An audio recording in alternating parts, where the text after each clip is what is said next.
Baik, kita mulai. Bismillahirrahmanirrahim. Assalamualaikum warahmatullahi wabarakatuh. Hari ini kita akan belajar mengenai materi perspektif mekanisme pasar dalam ekonomi politik internasional. Atau yang akan kita bahas di sini adalah sistem perekonomian berbasis merkantilisme, liberalisme ekonomi, dan marxisme dalam ekonomi politik internasional modern saat ini ya. Kita lanjut.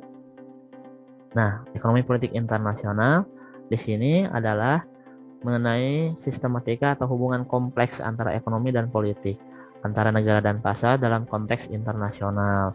Mengapa ekonomi politik internasional? Karena yang akan kita kaji adalah salah satunya pasar modern. Nah, pasar modern didasarkan pada aturan politik atau aturan pemerintah yang membuat peraturan atau perundang-undangan berkaitan dengan sistem perdagangan dan transaksi jual beli untuk menghindari munculnya pasar ilegal. Nah, biasanya pasar ilegal ini pasar yang sangat dilarang oleh pemerintah. Kenapa? Karena pasar ilegal biasanya atau black market ya, itu tidak dipungut pajak atau menghindari pajak dari pemerintah, sehingga harga-harga barang yang ada di black market atau pasar ilegal ini cenderung atau relatif lebih murah dan biasanya punya pasar tersendiri, punya pangsa pasar tersendiri, punya pelanggan tersendiri dan konsumen tersendiri. Tapi akibatnya atau konsekuensinya adalah biasanya barang-barang yang diperjualbelikan itu tidak memiliki hak dagang atau hak merek yang bisa dilindungi oleh peraturan perundang-undangan. Jadi artinya tidak ada perlindungan konsumen atas barang yang dibeli oleh pelanggan gitu ya. Kemudian peraturan dan aturan politik menciptakan kerangka agar pasar bisa berfungsi. Pada waktu bersamaan, kekuatan ekonomi merupakan pasar yang penting untuk kekuatan politik. Nah, jadi yang kita bahas di politik internasional adalah kekuatan ekonomi nih yang bisa mempengaruhi, yang bisa menjadi dasar dalam peletakan atau pembuatan keputusan politik atau keputusan peraturan perundang-undangan yang didasarkan oleh pengaruh ekonomi gitu ya. Jadi pada intinya ekonomi berbicara tentang pengejaran kekayaan dan politik berbicara tentang pengejaran kekuasaan. Jadi jika kita bahas ekonomi politik di sini berarti bagaimana keseimbangan antara sektor perekonomian suatu negara dan diperkuat oleh keputusan atau kebijakan publik yang dibuat oleh pemerintah. Ini harus relatif seimbang untuk menciptakan kekuatan ekonomi yang lebih stabil. Gitu. Lanjut lagi. Nah, ada konsep merkantilisme. Bagaimana konsep merkantilisme ini kita bahas? Asumsi dasarnya adalah aktivitas ekonomi harus subordinat terhadap tujuan negara, yaitu membangun negara yang kuat. Jadi aktivitas ekonomi harus pada posisi dasar atau fundamen dari sistem penyelenggaraan kekuasaan pemerintahan, yaitu membangun negara yang kuat berdasarkan tadi aktivitas ekonomi atau sistem perekonomian negara. Kemudian ekonomi adalah alat politik yang menjadi dasar untuk kekuatan politik.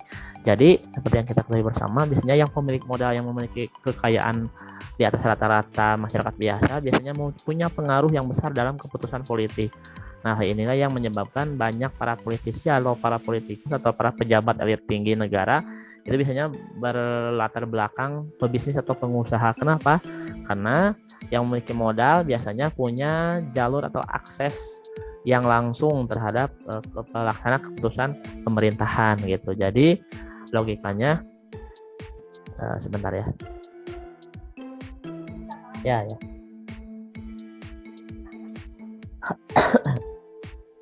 Kita lanjut lagi.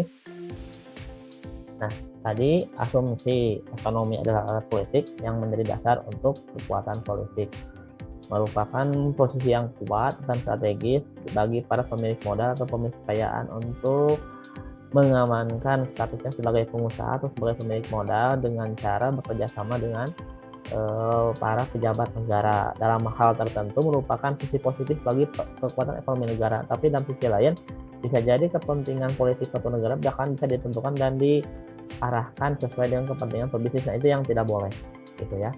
Nah, ekonomi politik internasional adalah arena konflik antara kepentingan nasional yang saling berbeda. Nah, artinya perdagangan internasional, pertukaran barang dan jasa dalam level global itu merupakan kepentingan nasional yang saling berbeda, yang saling berkompetisi bahkan ya. Bahkan sampai sekarang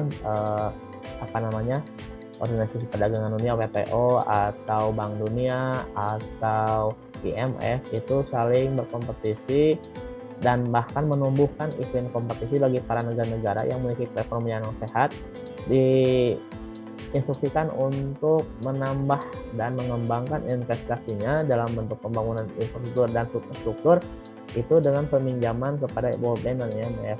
Jadi bagaimana caranya agar negara yang sudah kaya ditambah lagi modalnya dan disuntikan lagi sumber daya sumber daya modalnya untuk mengembangkan kualitas negara yang lebih maju. Itu tatanan idealnya, tapi pada kenyataannya biasanya justru sebaliknya.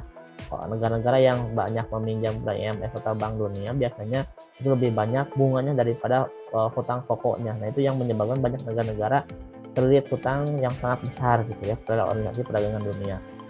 Kemudian kompetisi ekonomi adalah zero sum game. Nah, ini yang berbahaya sebetulnya bagi negara-negara yang memang tidak siap secara fisik dan tidak siap secara sumber daya.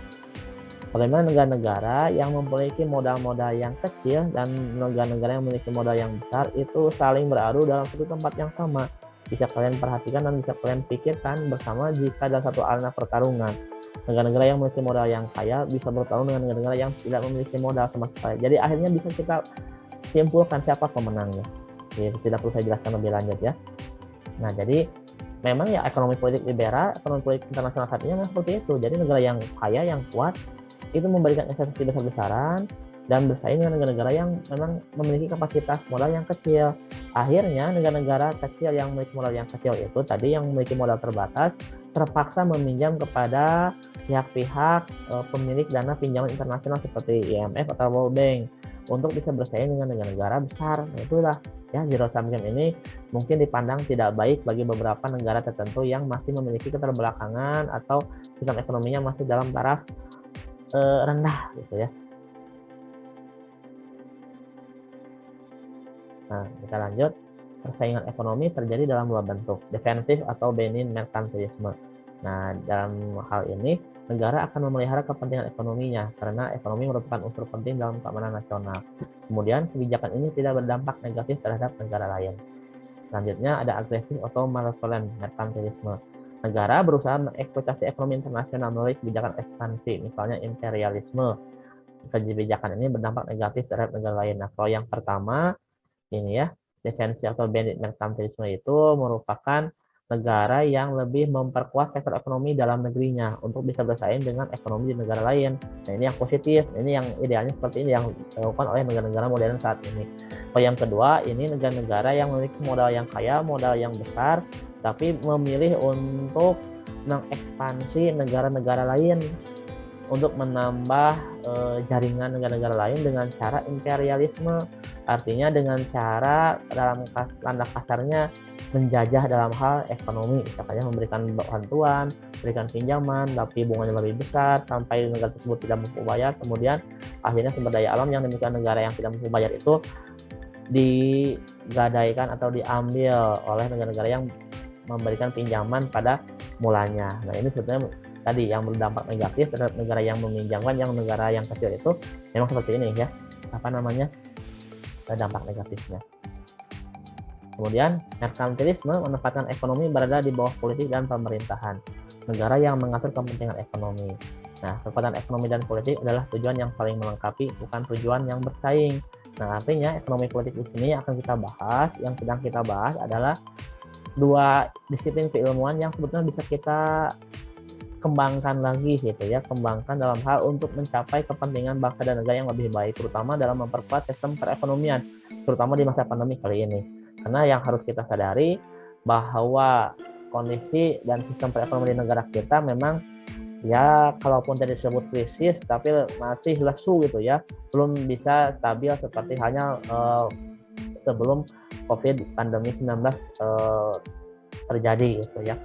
Nah, kemudian selanjutnya ketergantungan ekonomi terhadap negara lain sebisa mungkin harus dihindari. Nah, kenapa harus dihindari? Karena yang mau tidak mau jika suatu negara sudah bergantung dengan negara lain, maka tidak ada kemandirian yang bisa dihasilkan dari negara yang masih tergantung pada negara lain. Sudah jelas ya.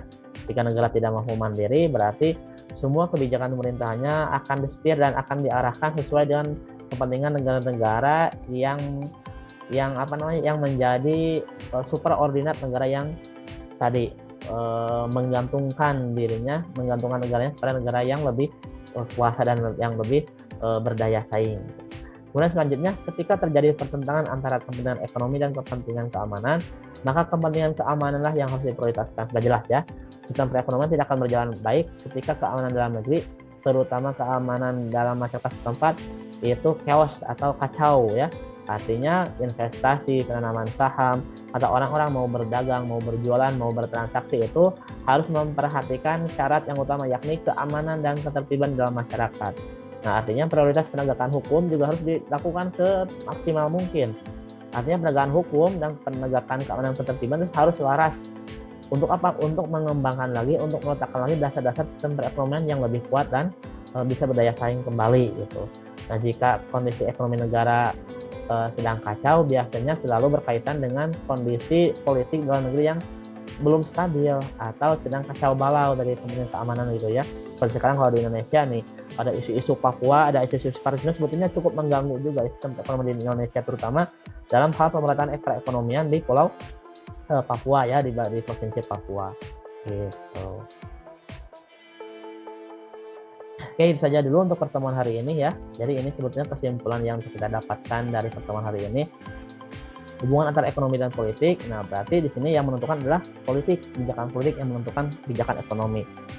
Kemudian aktor utamanya adalah negara tentu ya, yang memiliki kekuasaan, yang memiliki legitimasi untuk menjalankan kekuasaan pemerintahan. Nah, sifat hubungan ekonominya dalam perspektif merkantilisme ini adalah konfliktual atau zero sum game. Semuanya bersistem kompetisi murni. Nah, negara atau pihak yang memiliki modal yang besar itu bisa bersaing dan bahkan mungkin bisa melebihi negara atau pihak yang memiliki modal yang lemah. Artinya pihak atau modal yang lemah itu, yang memiliki modal yang lemah, mungkin tidak bisa terlalu bersaing secara sehat atau secara seimbang gitu ya. Bahkan mungkin bisa jadi kalah gitu dalam persaingan. Mungkin sebelum terjadinya persaingan perdagangan mungkin sudah kalah duluan gitu ya. Tujuan ekonominya yaitu kekuatan ekonomi. Untuk memperkuat perekonomian suatu negara tentu dibutuhkan sistem perekonomian yang modern juga, yang kuat, yang stabil, yang mendayagunakan seluruh sumber daya manusia yang ada di negara tersebut. Artinya pemerintah dalam hal ini untuk bisa meningkatkan kapasitas dan daya saing perekonomiannya harus melatih dan mengembangkan keterampilan perekonomian warga negara, terutama memberikan bantuan atau kucuran dana bagi para usaha unit kecil atau usaha kecil, mikro, dan menengah. Nah, itu sebetulnya yang harus dibantu, yang harus diperhatikan oleh pemerintah saat ini. Itu saja mungkin untuk hari ini. Terima kasih atas perhatiannya. Silakan kerjakan tugas sesuai yang ada di Sepada dengan hasil pembelajaran yang kita jalankan hari ini ya. Terima kasih. Semoga tetap sehat, tetap semangat. Mudah-mudahan kita bisa bertemu lagi di kesempatan yang akan datang. Wassalamualaikum warahmatullahi wabarakatuh.